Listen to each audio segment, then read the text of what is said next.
Good day, Grade 3 Scientists!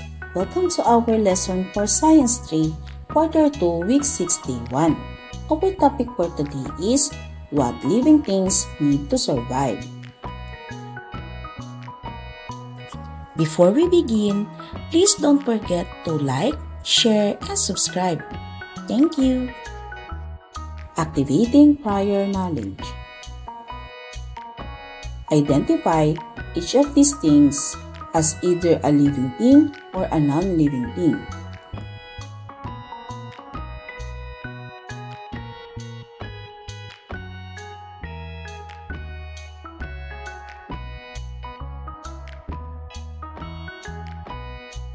Here is the correct answer.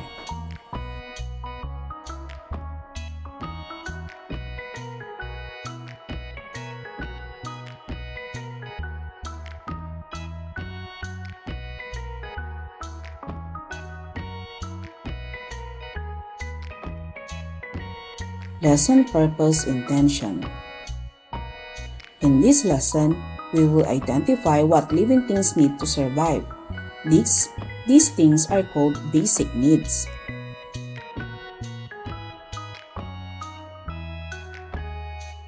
Lesson Language Practice. Here's a friendly meaning of each item. Everybody will going to read it.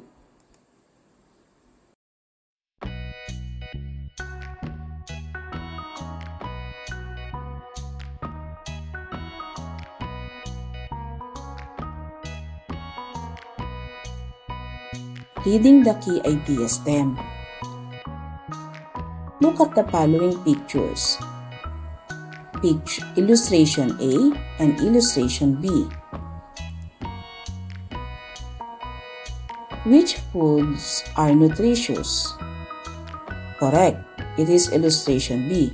It shows foods that are nutritious. These foods include fruits and vegetables. Which are not? That's right. It is Illustration A. Illustration A shows food that are not nutritious. These foods are also oftentimes called junk foods. They need to eat nutritious food to stay healthy. What happens if you do not eat nutritious foods? They get sick because food is a basic needs. And also same with water. Water is also a basic need for humans. Developing understanding of the key idea stem. Activity 1. What do you need to live and survive? There are things you need to live and survive. Below are things you probably use each day. Question 1. Which of these things do you need to live and survive? Correct. It is letter A, food, and D for water. Aside from the two things you choose in Quarter 1, what other things do you need to live and survive? The answers are shelter, air, clothes, love and care from family, sunlight for plants. 2. Look at the illustration below. We need to eat nutritious foods to stay healthy. Which two of these foods can help you stay healthy? Correct. It is A, guava, and B, milk. Can you think of other foods that can help you stay healthy? They may be fruits, vegetables, fish, rice, and breads. Now, let's discuss what are the basic needs or important for living things. Number 1, food. Living things need food to have energy. Without food, we will feel weak and sick, and plants and animals cannot grow. Number 2, water. Water keeps us alive and healthy. People, animals, and plants all need water to survive because our bodies and plants' parts dry out without it. Number 3, air. Air gives us oxygen, which we breathe in so our body can work properly. Plants also need air, which is carbon dioxide, to make their own food. Number 4, shelter. Shelter protects living things from danger. It keeps us safe from the sun, rain, and wind and enemies.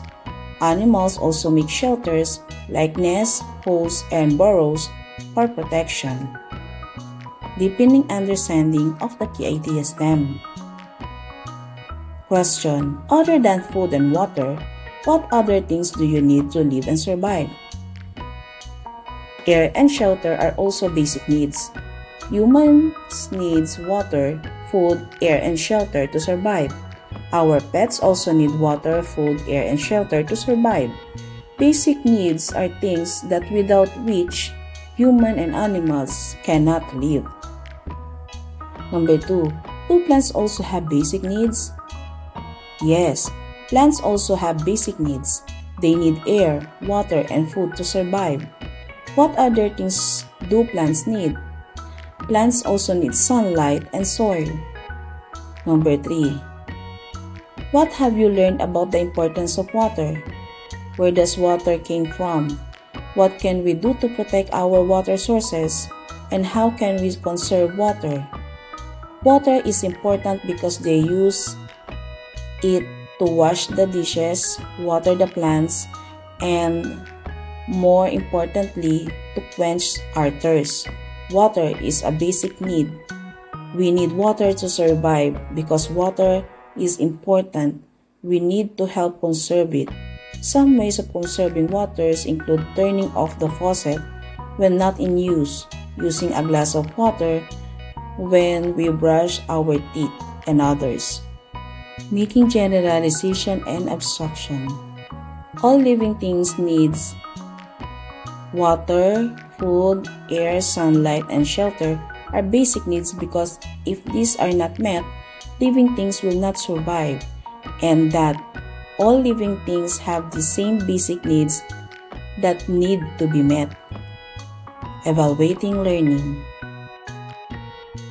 Direction. Read each question carefully. Choose the correct answer.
Here is the correct answer.